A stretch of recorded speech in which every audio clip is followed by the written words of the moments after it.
Hi, hello, and welcome everyone to episode 38 of Keeping It Real TNL.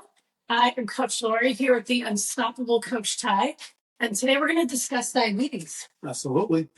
What's going on, guys? Welcome back. Hey, everyone. Today we're going to be talking over what Lori just recently took, which was a great diabetes course with BSI. Let me get a couple of the facts so that I say an exact one. So, Coach Lori just completed the BSI online course, The Broken Science of Diabetes, a foundational course on nutrition. And for everything that she already knew, it sounds like she learned 100 more things. So we definitely can't wait to talk about that. And one of the reasons this is so crucial is because if you've been following us on the podcast since we started, this has been something that Lori and I have had conversation about a multitude of times, a plethora of times. So just the fact, because so why I'm saying that is for someone who obviously understands it and has knowledge and can speak it and teach it back, that's usually a sign that you're pretty close to mastery. So the fact that she learned 100 more things just further goes to show how deep this rabbit hole goes. And we're going to be able to give you guys some new information on the topic that you may not have had. But before we dive into that, we got another small group announcement. Guys, the one you've been waiting for. The bros. The bro sesh. Do some curls, the dad bod. I'm getting tired of it. I want to get back to my high school playing weight. If that sounds like you guys, we're going to be opening up a small group. Let me get all the details. This is going to be a one-of-a-kind, fully comprehensive program. You're going to be getting custom nutrition based on your own fitness and health goals.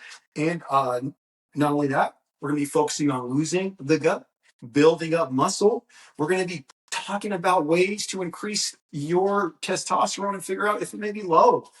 Something else that's super important. Not only that, if you stick to this program that we're going to be doing, you're going to be seeing a big increase in energy. You're going to be feeling and looking years younger. So this is something that you are not going to want to miss out if you are a dad or you are a male who's looking to lose who's looking to gain strength, lose that gut, and kind of get back to those days that you used to feel your best. We want to give you guys that. So Love it. get ready to jot down a couple of notes. This program is going to be starting Monday, September 29th. Monday, September 29th is when this program is going to start, and it's going to be ending the day before Thanksgiving. Is this a Monday, Wednesday, Friday? It's a Monday, Wednesday, Thursday. Okay. I did it that way, yeah. Because Fridays that later, probably people are like, okay, that's true. Head to Tahoe. Everybody goes Tahoe except us. We're here. We're always here. So we don't miss advanced class. Nope. I'm going to be leaving Friday. You should ask yourself the same thing. Watching this. All right. And what's the time? 8 to 9 p.m. 8 to 9 p.m. Oh, so this is evening time. So guys, you'll be able to still get the family time, get your stuff done, handle all your business, and in the night with something good. I like so it. yeah, I actually like that a whole lot. So yeah. If you're interested, contact Coach Lori immediately. Reach out, DM, email, anything that you have to do. You're going to be seeing a lot more stuff on social media about this. So if you didn't hear it here, you'll definitely be hearing it later with all the details. True. And then since you're watching this on September 18th, there's still a few more days to sign up for Women's Strength. Oh. Okay. So get in for that too. That's a Tuesday, Thursday program. So for our busier friends that can be here 2 days a week, we put that together 6:30 and 7:30 p.m.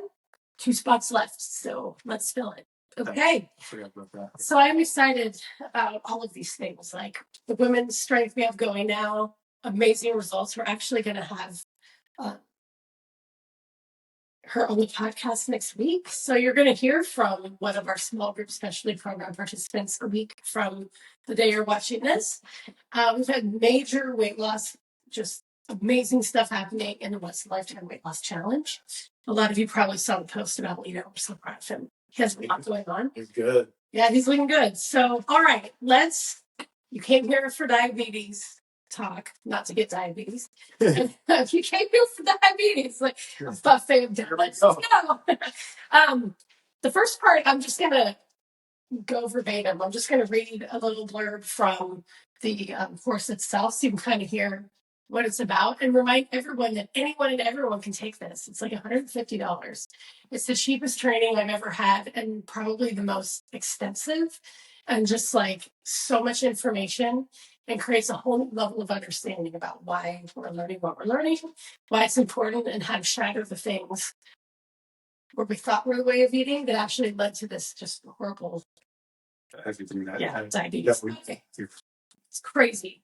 All right, just hold it up, like important. So for 99.5% of our evolutionary history, humans didn't farm. We hunted, we foraged, and we fasted.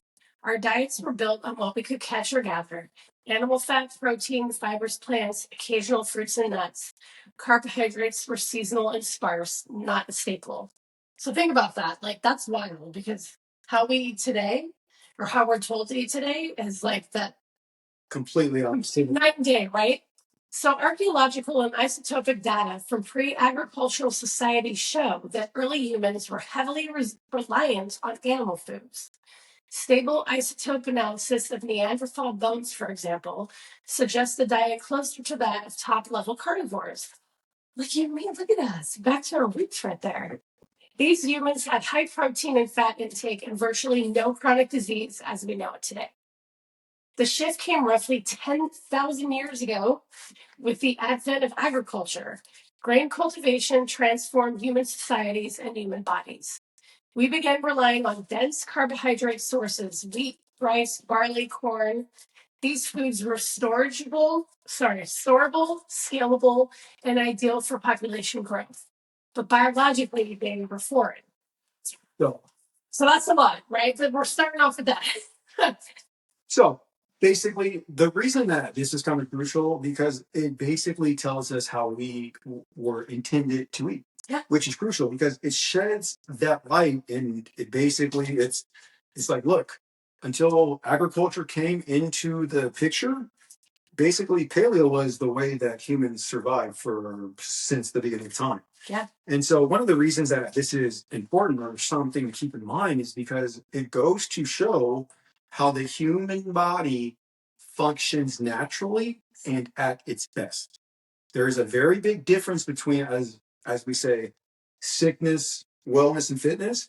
And it's things like this style of eating that lead to fitness. And it's not a mystery because clearly before social media, before all the posts, how was it all these other individuals who didn't have anything knew this is what we need to eat and this is how we're going to survive?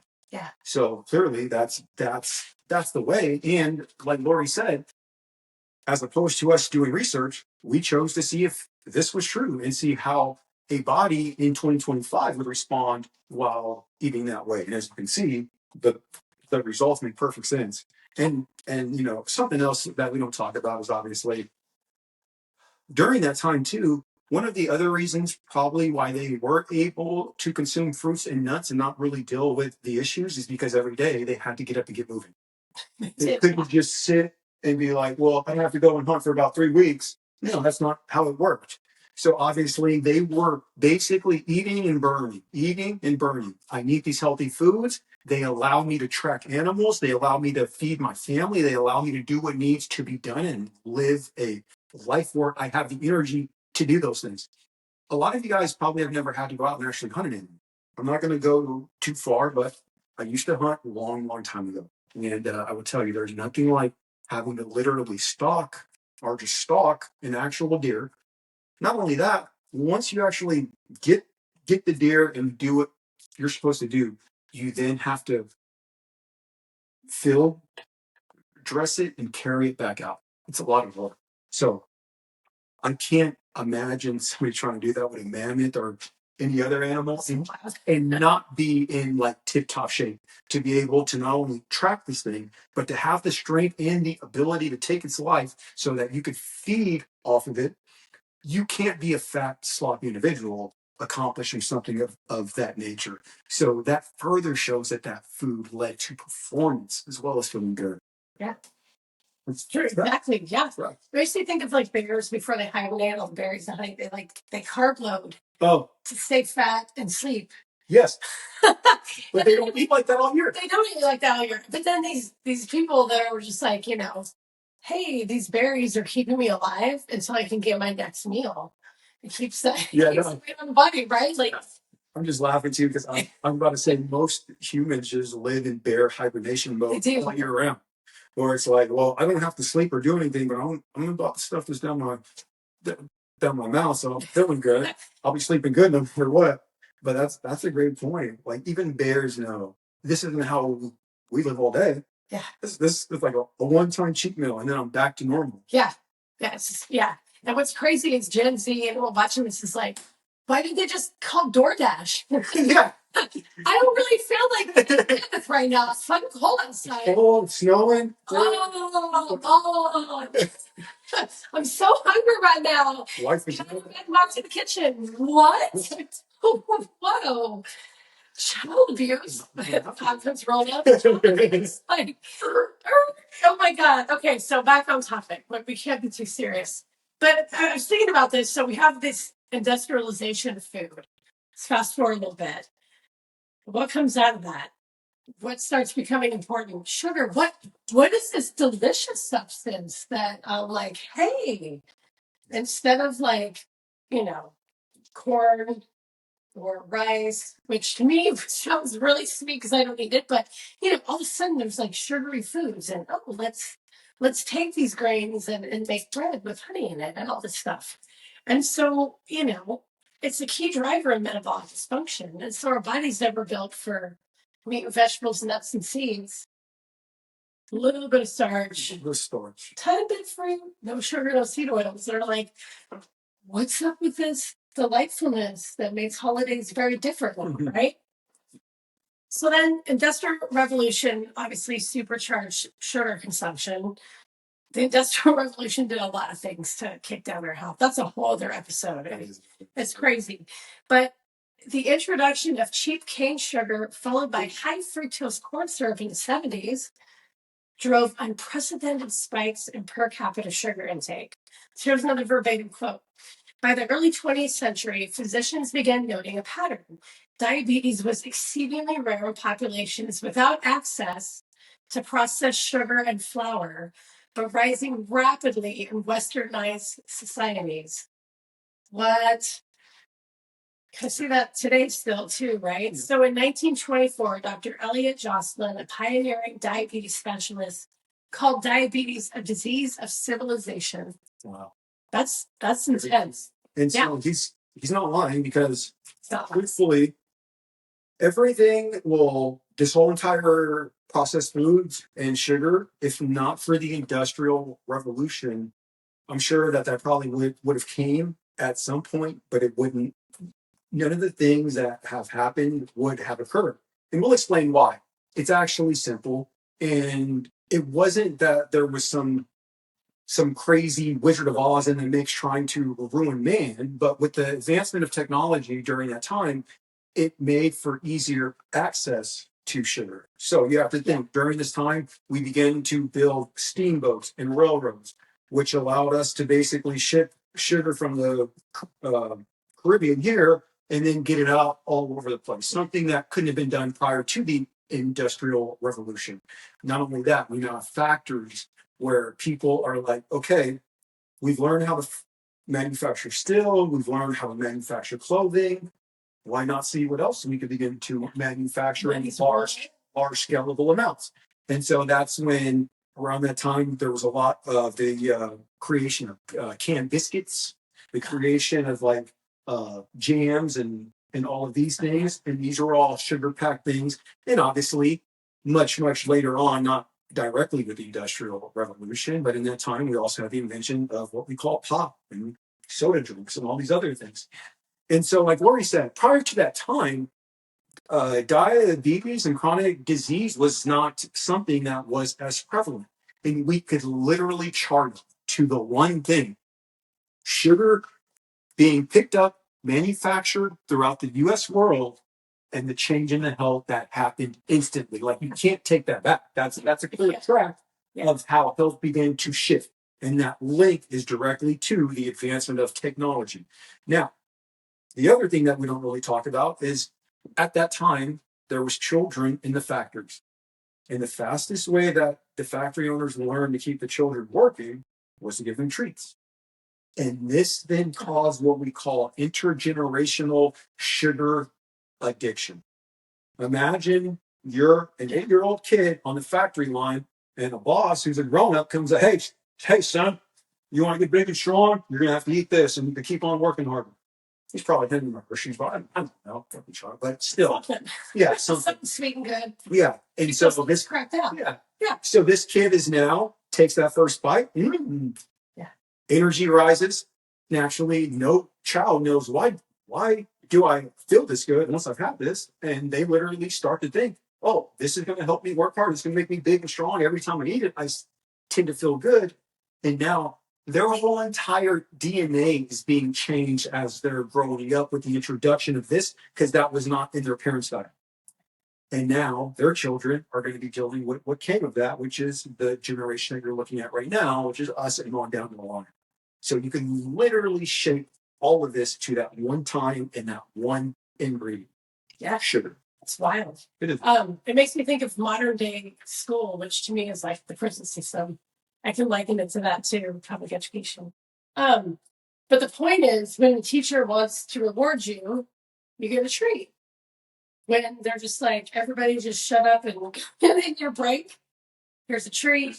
Go do a little coloring activity with your friends. Like, treats are handed out constantly in school. Yeah. And parents that are aware of this and the health implications, if it just falls on deaf ears. Because again, this is an industry. Like, the Industrial Revolution made sugar, well, to me, it's the highest addictive substance, but it's an industry. It is. And it also fuels the health industry, which makes that multi-billion-dollar industry. So you can definitely see, like, you don't even have to fall down a rabbit hole. You can just like look at charts and pie graphs and see which industries are the biggest in this country and be like, well, no wonder why everybody's overweight and sick. Yeah, and exactly. And then it'd go broke if we weren't. Like, what's the last minute quote about? I mean, not the last minute quote, but one of the quotes that I recently read. What is the percentage of individuals who die with chronic disease? Either way, it's higher. 93% of the country. Yeah. Yeah. It's chronic disease and the 5 buckets of death. It was like, oh shit. I don't want to say too high of a number, but if there's 5 buckets of death, right? The one that has the most, that causes the most deaths in the world is chronic disease and illness. Yeah. I would say 70% is a good guess, but I really don't have to memorize. And that's why, crazy. And that is the industry that sugar is in. So if you don't realize how it's that addictive and yet causes that much damage, and people are making millions off this, like this, like if it wasn't so nice and sweet, any other thing that was doing this, we would literally get rid of it. If I literally said there is something that is wiping out 70% of this earth right now, and we have to stop it, you would be like, was it fucking aliens? Like, what do you need to do? Yeah. You would literally jump off your couch like, what? There is one thing that's wiping off 70% of this population? You would want to do something. But then when I'm like, bro, but it's nerds and warheads, you're like, oh, bro, never mind. Nerds and warheads. I still fuck with those. It's not war, it's warheads. Yeah. It's looking warheads. No, but it's going to resonate with the kids. Yeah. Figure it out. But that's what happens, is that we even become so numb to it because it's just a part of our regular life that it doesn't even faze us. And me and Lori always joke, it is to a point where if you eat like we do, you're the weird one. You're the one. Yes. We've normalized healthy people being freaks. Yeah. Yeah. You eat real food that doesn't come from a factory and hasn't been processed with poison, you fucking weirdo. What is your problem? Yeah. That's how all of us eat. Why don't you like killing yourself like we do? No, I feel bad. I feel bad. Sorry. I'll so much. Let me join this party. But it's true though. Like, people think that you're not fun, you're not normal. Like, or someone has a food allergy, you're like, oh. But then they'll also be the same person who's like, how'd you do it? Yeah. How'd you do it? And you'll say one thing. I just started cutting off the shirt. Oh my God. Seriously, how'd you do it? So parents will get this, or any of us remember being a kid and doing this. You have generally a mom and dad in the house, or a mom and grandparents. You always have someone else to go to when you don't get the answer you're looking for, right? So like, mom, no. No. Or he backdoors mom, sure. And you're like, yes. Like, you'll get people asking, like, there's 9 coaches here at the gym, and they'll ask each of us what they have to do to lose weight. And we give them all the same answer, and they're like, oh, maybe it's just the wrong gym. Yeah, maybe it's the gym. Maybe Orange Theory will tell me something different. Yeah. I don't know. Well, I don't know. I am literally that, and so here's the truth. Most of these individuals are looking to hear this. You could continue to eat like shit and drink all the alcohol you want and work out just a little bit, and you will look like us. That's what everybody wants to hear, because we live in this new age where everything is the instant gratification, where you don't have to actually do anything to get what you want. A prime example is this: you don't need the full million to buy the house, but you could still get the house. You don't need to you could purchase the car and not have to sit and pay that big, huge price up front. And that's the problem, that we've gotten into that way of thinking, that everything should be that way. I shouldn't have to give too much to get it all. But clearly, fitness is one of the only things left in the world that actually works the way life works. As in, you have to do the work to get the reward. Just like we always say, the best way to learn to know how life works is on the farm.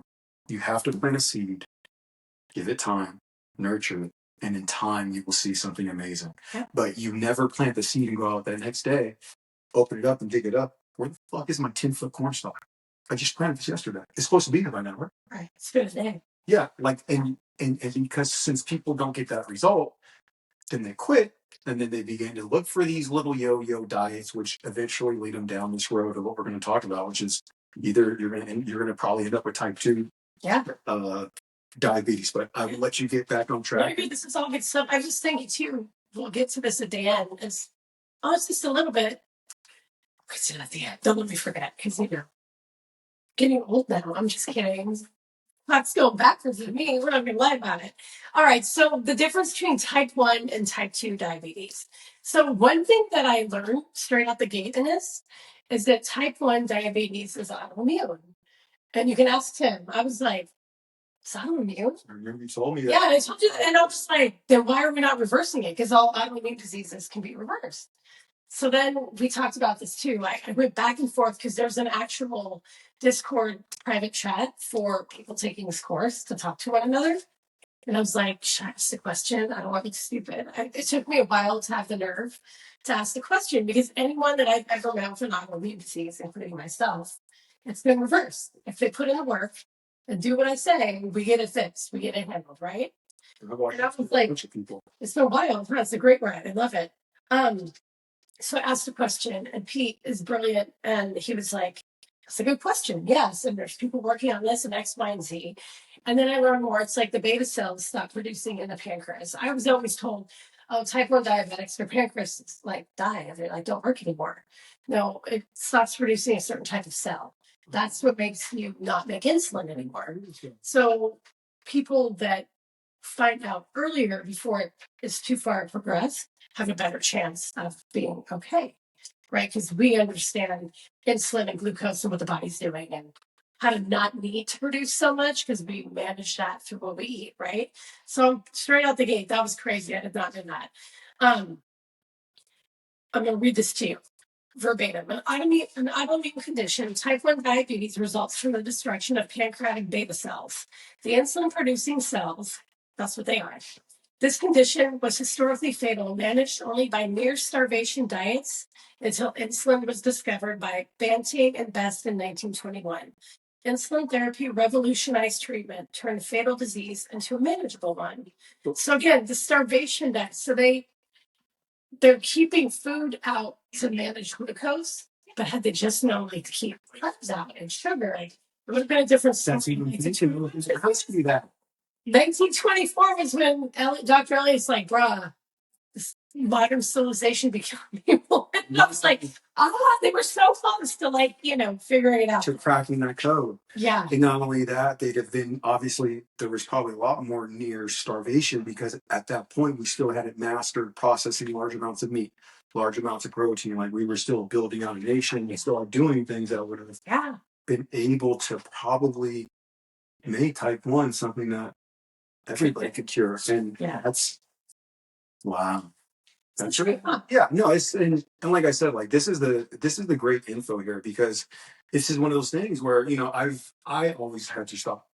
If you had type 1, everyone's like, oh, that's someone that was born with it, and they just kind of throw in the towel already. Yeah. Without even thinking about it. And just the fact that this guy was able to say, like, even them saying almost starving, you're absolutely right. It makes me think that that was their way of saying we stopped them from just putting random stuff in their face. And if they would have known, then they would have stopped the one thing. Yeah. That's huge. Yeah. And that makes perfect sense. It's a trip. I love this. I love this stuff because we're always learning. Like the continuing education with us is just like, if we had a badge, it would just be on our every day. We're always looking for things and researching and questioning and critical thinking and helping people get past cognitive dissonance and all the things to help them. But I was like, shit, I'm really learning some things in here. And I'm not ignorant in this. Exactly. Yeah. And not only that, all the info, like I said, me and Lori, we basically, I would say, if no new info ever came out about food, we'd probably be just fine the rest of our lives. Yeah. But just the fact that we practice and live it, and the fact that we are still trying to learn as much as we can, that should speak to you guys of the importance of this topic, because there's something that I've mentioned on a few episodes, and I'll mention it again. Eating is the one thing that you're going to be doing the rest of your life. The job you have is going to be gone eventually. What you're doing now with your family and kids, they're going to grow up and they're going to have kids that are going to live their life. But guess what? This one thing you will do every day, which is put something into your mouth. So if you don't know how this one process works, you're basically tanked, because every other process won't matter in time, but this one will always matter. And so that's how come I love that me and her spend this time to master this, because this is the one thing that's going to lead us to everything else. And I had recently just saw something on social media where there was this wealthy guy. It was like some old, like famous rappers, and he was like, so and so is worth this, so and so is worth that. And then it was like one who wasn't as popular, but he was super fit, and he was like, both of those dudes hit me up all the time to ask me, how do I look like this? Because the real wealth is health. Yeah. Anyone who truly knows that knows, because once it goes, you'll pay any price to get it back. And we're trying to give you the things that require you not to have to pay a price to get it back. Yeah. We'd rather just show you how to live comfortably daily so you could not have to deal with that. Like, listen up, guys. We don't need to take classes. She doesn't even take a diabetes class. She already knows more than 90% of the world. If we were in court, she would be considered someone with expert knowledge. She knows more than the average person. So why is she still continuing to learn this and practicing it? So you guys should be hearing this like, dude, you are speaking with someone who literally has mastered this topic. And the facts that you're getting right now could change your life. If you're not in shape, if you still can't control what you're putting in your mouth, if you can't figure out why you can't stop going peak, why your energy's low, why you can't freaking sleep good, and why you can't move, and why you can't lose weight, this is the episode. You're learning why she's telling you. So guys, like, please take notes. This is gold here. I just get worked up when I think about the lack of respect and attention people give this particular topic, the media, because it changes everything in your life. Everything. If you don't have confidence, eat right. If you're feeling stressed, eat right. If you're anxious, guess what? Eat right. It'll fucking fix it all. Oh my God, I have acne on my fucking eat right. Oh, skin is the largest organ that covers your body. And it's the first sign that there's dysbiosis in your gut. There's a gut problem, like your acne, your eczema, and that's the whole other topic. Your whole that'll solve it. It'd be good. No, really, honestly. Okay, another verbatim quote. And I love this. When I saw this, like, I wrote it down literally on a piece of paper with a heart around it. So the question is, like, so really at the heart of things, what is diabetes? Diabetes is a disorder of carbohydrate metabolism. Okay? It is, right? When I'm eating a ton of carbs and shitty carbs, and they make it worse ones with bad oils on them, I am making insulin. That pancreas, those beta cells, like child factory work all night. No, nothing but a piece of sugar, right? Full circle on the child factory. You're welcome. I'm not talking about child labor laws. We will. That's another episode too. Like, we got the whole next 2 years to play that. No. When the body is exposed to more carbohydrates than it can handle, especially refined carbs, insulin levels rise, right? We've talked about this all the time. If they had $1 for every time I said insulin resistant, the viewers would be millionaires. You're welcome. Over time, this leads to resistance, dysfunction, and ultimately failure of the system.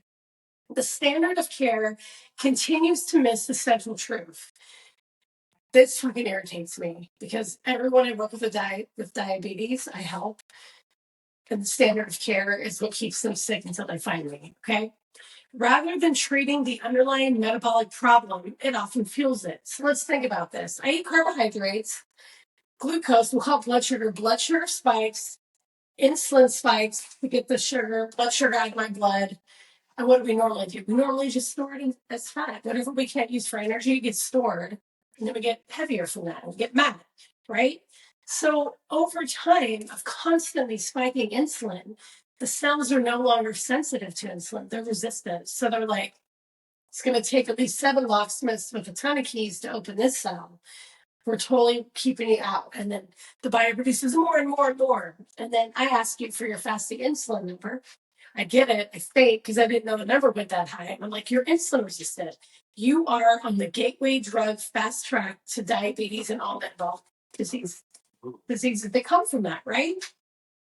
So then you go to a doctor and they're like, hey, you're diabetic. We're going to do metformin, glucophage. Some people might even eat insulin, right? Because their numbers are so high. They're treating your high insulin resistance with more insulin to manage the glucose. Instead of lowering the glucose so that the insulin isn't spiking and coursing throughout your veins. Please, hold on. For the people in the back. Yes, in case you missed this, one more time. Okay. How does the medical world, as we know, how do they try to solve this type 2 diabetes problem? By giving you medication, metformin, glucophage, insulin, whatever it is, to put more insulin in to deal with your high glucose. Instead of taking the food at your mouth that spikes the glucose that has created the insulin problem. And this is why I get upset about this. I should not be like this. But when something clearly just stupid is happening, and I'm like, how can it be doing this? It doesn't make sense. It's like my house is burning, and the fireman comes up with a blowtorch. It starts just spraying flames. Got you. I'll add more fire to fight this one. So then I step back, and I'm like, in defense of all the doctors, this is what they're taught. Because it's a sick care continuum system of training. They know nothing about nutrition. So they think the low fat, high carb diet that created this pervasive problem, 1 in 3 people is pre-diabetic or diabetic now. Might even be 1 in 2. We'll have to check that out, right? Because every time the CDC comes out with stats, which only include the people that go to doctors. Oh, yeah. Those include those who don't, which is. I can't afford a doctor. So it's got to be worse than that. I would say anything under 50-50 sounds unrealistic at this point to me for pre-diabetic, diabetic, and not. So instead of saying, hey, your BMI is high because they love the BMI, whether it's worthless or not, it's the only thing they have to track, right? Your BMI puts you in the morbidly, classically fantastical obese category. And you're diabetic. Have you considered losing weight? And then people are like, yeah, I tried. It doesn't seem to work. And they're like, have you considered eating less? And they're like, yeah, I go to McDonald's like once a day now instead of twice. And instead of a whole pizza, I'm down on half. Well, that's pretty good. Well, and I recently switched to diet. Oh, yeah. Diet. So, and I know in my defense, this is a zero sugar focus aid. It's a Fit product. It's a health drink. It's not a Coke Zero, which I did have one in Europe because there was like 4 ingredients. It's crazy. It's pretty good too, but not here. And instead of a donut and breakfast, I have a muffin. Oh, well, have you tried being a vegetarian? I mean, are these not the literal way it rolls out with the doctor? This is exactly. It's supposed to be super heavy, so before you know, well, just eat less. Yeah, that's what I was told. I remember. Just eat less. Okay, less of what? What should I be eating? Oh, no, you want to see the nutritionist and go to the Kaiser nutritionist?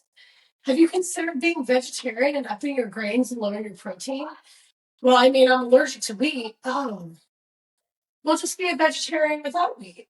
Okay. So I'm a vegetarian sandwich without bread. Like, what do you, thank God. But I mean, it's just like, there's never an answer because they don't know what they don't know. Exactly. That's it. They don't know what they don't know. So that's why Carrie and I ran the show. We are working on the course of like for health professionals, MDs and functional, like understanding this so that when people come to them sick, pre-diabetic, diabetic, autoimmune disease, they know how to tell them how to eat to fix the problem. Like we have to get to the root cause. If you're my patient and you were diabetic and then everything stacked after that, I always go back like, what was your first like diagnosed illness? And it's always diabetes because doctors never look for fasting insulin to find that 10 years in the making and avoid this. Yep. And stop it in its tracks. Stop it in its tracks. They never do. So then once I roll back to where it started versus how it's going, we go back to where it started and we fix that. And those medications and illnesses just start dropping like flies. 100% of the time, when you eat the way I tell you to, we fix the problem. It fixes all the problems stacked on top of it. I'm not a magician. I know people think I'm like a witch or a wizard. I'm not a dude, so I'm not a wizard. It's not a witch. Halloween's coming up. Oh my God. What is she doing with her like cauldron? What is she giving them? Couple frog eyes, a leg here and there. I don't know, a wart. And then if you're reading the problems, it's all protein. I'm not trying to minimize what I do. It's important, but it's not like rocket science. I'm not a dumb person, highly educated. I lose patience with stupidity. I have to be better with that. That's my thing to work on. Patience, acceptance, and helping people. But like when we look at it this way, the model of healthcare for diabetics does not even try to reverse the disease. It tries to maintain it from keep getting worse. But how are you a doctor and you're like, oh my God, this is great. For 5 years, your fasting glucose has held around 220. What? Or I just recently heard a functional doctor that wouldn't help an 82-year-old my patient because she's too old to work with. I don't know what to say about that. Like, no. But it's no different than my 6-year-old nephew who went into kidney failure from a virus that the whole family had. Went to Seattle Children's Hospital kidney ward on lockdown with his mom because they didn't know if he had a disease that would kill the kids waiting for surgeries or kidney disease, right? Like, talk about stress. And not one person's been able to shed light. And I'm like, I need to see his genetic testing. What about this? What about that? What about that? I'm in San Ramon, California, just like frantically texting my brother everything I could think of, everything I would look at, and they don't test any of that. It might be a genetic thing. It might, fuck, your might be. Figure it out. Well, maybe it'll come back. You can't say it'll come back or not come back because you don't even know what caused it. So how could you even say that? Exactly.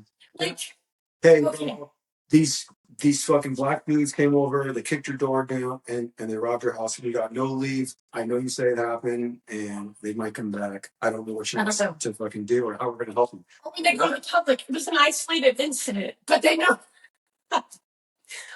It's the same thing. It's the same thing. Oh my God. So this is what I'm talking about. Like, we have to do better for humanity. We have to really get to root cause. And if things are not covered, like genomics, genetic testing for kidney specific or anything, like find yourself a functional doctor that can run some basic genetic tests. Like I do that. If you did 23andMe and I can upload your raw data and give you 8 categories of, you've seen it, like the DNA stuff, because there's so much that we can glean from that instead of just like, it was a virus.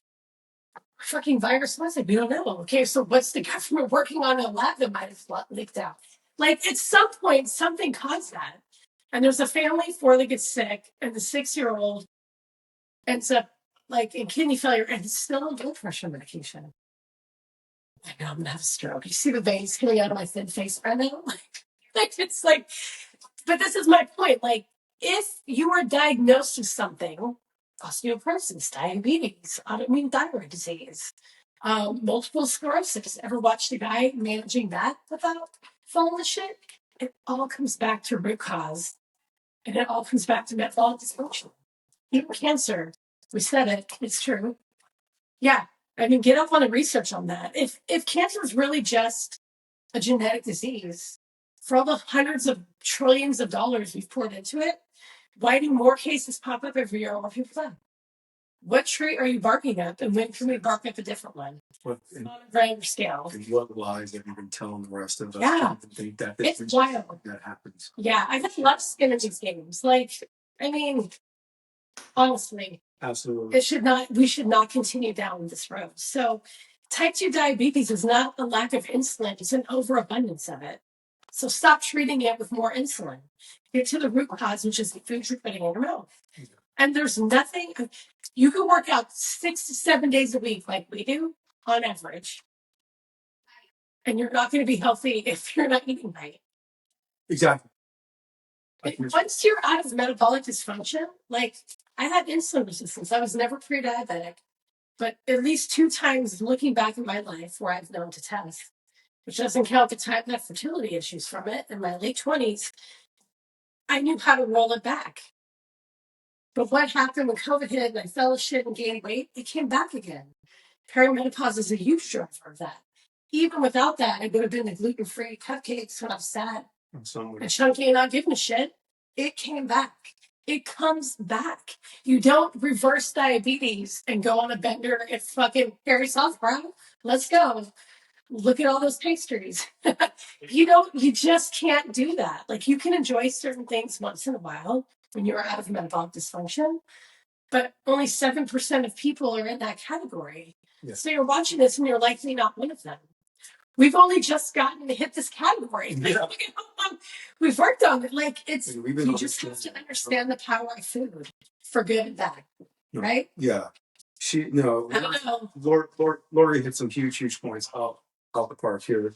And I'm not going to touch on all of them, but I just want to start in kind of order. And we're going to go back to the whole cancer thing.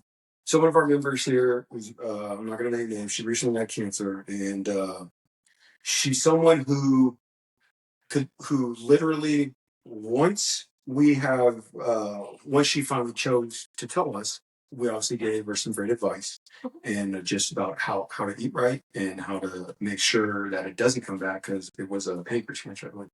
And so she's been free or cancer free for 3 months now, and she's been on a 0 sugar diet. Yes, she bitches and moans about it every day, but she still does it. And here's the other thing about that. This individual is in her 70s. So if you want to talk about hard to break habits, most of the people here who are watching us aren't in that age group. And if that individual could live a certain way for 70 years and make a choice to switch it, then you don't have an excuse about it's hard. And so the other reason that I'm bringing it up, because since she's been doing that with the no sugar, she has to go back and get checked to see. And she was told remarkable, which is, I guess, a term that they use when there's no sign of it at all. That's insane. This is my first time knowing this. I've been waiting for an update. She told me this yesterday during barbell. And so this is just one of those things that we further have our own people who we are helping in our gym. This is someone who had cancer. And now she switched the diet. She took the advice. She cut the sugar. She stopped the cookies that she loved so much. Her vice was cookies and wine. Yep. And she gave it up. And she's cancer free. And she's alive. And so that is the power. That's what eating right can do. It could fight and kill cancer to keep it from you. It starves it out. Yeah, it starves it out. Like, you take away. So we need nutrients to live. Cancer needs what it's feeding. It needs nutrients to call us out. Exactly. And it's like, what's amazing? Sugar. And so she took it out. And the cancer, I could just picture it like just on its last little deathbed. Yeah. It's like, and cancer is. I know she's going to eat more. It has to. I know it's coming. But like that cancer, not many people have a remarkable outcome like they just told her. But there's a huge divide. And there will be people that will go ketogenic and things are too far. Every case is different. When it's your time, it's your time. Nobody's playing God. But we always see the improvement of any disease, well, hardly enough, And look at her now. Yeah. I'm so happy. And that's the other thing that I love about this is that we haven't even discussed the cost of chemo. We haven't discussed the cost of the visits. We haven't discussed the cost of the checkups and everything. And so once again, this is one of those quotes that I know you guys hate when me and Lori say it, but there's going to be a price to pay no matter what. There always is. And you're either going to pay the price now by choosing to just forego certain items, which literally it takes just a touch of discipline. It honestly doesn't take a whole lot. Or you could continue to live this way and find out the price that you're going to have to pay, because it's going to be money, it's going to be life, it's going to be time. Yeah. The time that you should be hanging out on a nice beach because you worked your ass off. No, you're going to be looking at fluorescent lights in a doctor's office going through your chemo treatment. That's not how I would like to spend my retirement years. It's not how I'd like to spend the time that I finally now have to do what I want. And because we are telling you, this prevents that future. Everything that she just said and I just said prevents that from being your future. And I know some of you guys have people in your own family who have lived out that future, because I do. I know what it looks like. And if that sounds like the place you want to find yourself when you're 65, 70, then keep on doing what you're doing. But if you don't, press stop, restart this, listen again with a paper and notes, because we just told you how to not have to deal with that.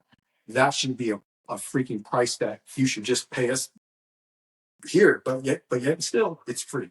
We're giving you this info so you could save your own life, so you could save your family member's life, so you guys don't have to deal with this excuse like, well, I don't know what to tell you. Your mom has cancer, and we're just going to give her chemo. Yeah. There isn't anything else. Nope, she's done. Fuck. No, there was a way the entire time. Yeah.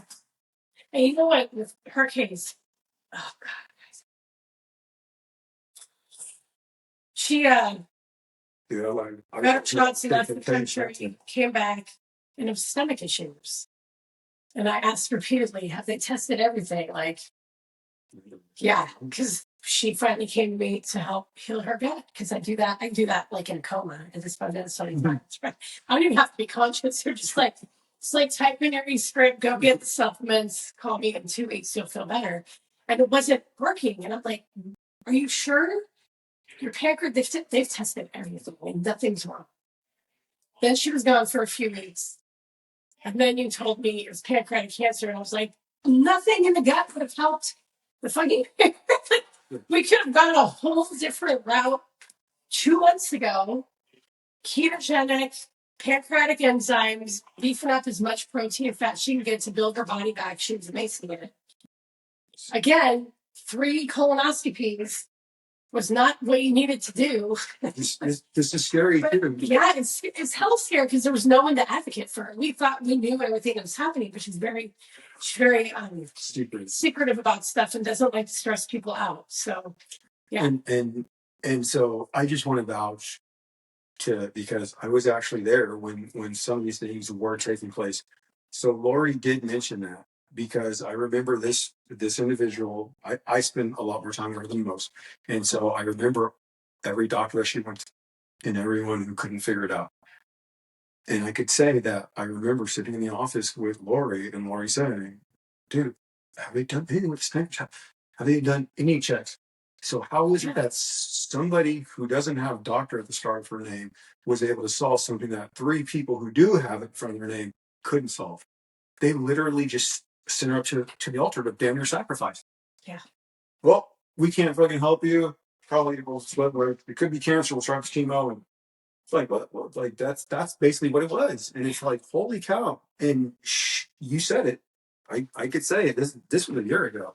I remember you were like, have they done this? Have they done this? And I was like, I'll text her to find out. Yeah. So you knew then. And there was a bunch of other doctors who did not. So if you want further proof why you should probably be listening, that's even more, because that was another life that was almost lost to this medical bullshit that's out there. Yeah. I'm so glad she's officially cancer-free. I'm going to raise a glass of sparkling water with lime later Toast to her. That's actually the best thing that's happened today. We've had a really great day too. Yeah. Hella great day. This has been a great podcast. There's more. We should actually do one, a part 2, on the history of the NIH, politics, the Ansel Keys 7-country study. Oh man, there's so many things where you're like, man, the bullshit just keeps growing and growing in volume.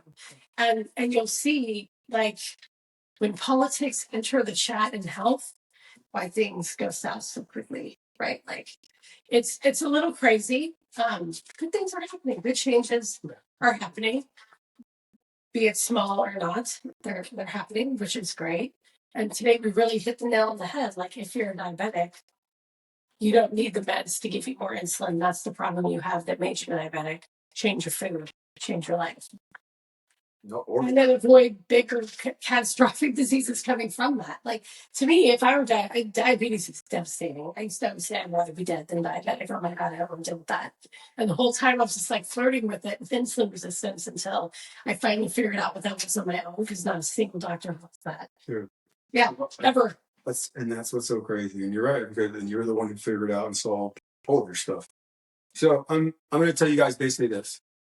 We're going to wrap this up, but if there's nothing that you take away from this episode, these are the only things that I highly recommend. Number 1, sugar is the driver of almost all of your health issues. Mm-hmm. Once you mitigate and remove that, you're almost going to start clearing out the fountain entirely. Now, the second thing is going to be refined and processed carbohydrates. You have to start to cut out some of those as well. And then increase the protein and the veggies. If you could do those things right there, here are the benefits. I'm not going to say anything else except the benefits. Your clothes will fit a whole lot better. Your mind will think a whole lot more clear. The opportunity for you to decrease how many times you have to go to the doctor, that's going to be going down. You're going to have a lot more energy. You're going to sleep a whole lot better. You're going to look in the mirror and feel amazing at the person you're looking back. And you're probably going to take the best step you could take to prevent cancer. You could sit and keep your prostate checked a lot and just kind of cross your fingers and hope. Or you could say, hey, I've been doing something myself as well to make sure that my health is in check. I'm not waiting for this inevitable day for them to eventually tell me, yeah, I have it. I've taken the steps because I know how to control myself, control my eating to prevent this disease from beating me. You have the facts here. Yeah. And not only that, last thing, if you're local and this is something that you are struggling with eating right, or obviously you just found out that you may be a diabetic, the small groups that we are hosting, we could guarantee if you train with us 3 days a week and follow what we give you, it's gone. It's been gone. We could get rid of it. I know we can because we've done it to so many people already. I wish that we could put all their pictures up in the back of all the lives that have been changed just by the people who step in this gym and work with us. I know that we've changed more lives than almost every complex. We would have enough wall space. Yeah. So sometimes it pisses me off how good we are because I lose clients because of it. So that's the truth. Now, so that said, guys, there may be a part 2, but just like Lori said, the next episode is going to be actually an update from one of those small groups. So you guys will hear some of those changes that are really taking place by someone who's in it. So make sure that you guys tune in next week to hear about that. And if you want to be a part of any of the small groups, you guys, there's 2. We're going to go through this one last time. We have our women's strength small group. That's going to be Tuesdays and Thursdays at 6:30 p.m. And obviously, if you're interested in that one, reach out to Lori. Then the second one is going to be the men's program that we talked about. And that one's going to be Monday, Wednesday, Thursday, 8 to 9. And that starts September 29th, which is a Monday. And it's going to be done right before Thanksgiving. And I'm not going to say that shouldn't be the reason why you do it, because you don't want to go and have your insulin spike then. But if that's what's going to motivate you, then it'll be done before Thanksgiving. So if those are things that you're interested in, reach out to Coach Lori or I, and we could point you in the right direction to get started and sign up for those. That's all we have today. That was great. Man, that was a good one. Thank you guys for tuning in. Stay consistent and stay classy, Santa. We'll see you next week. We'll see you next week. Bye.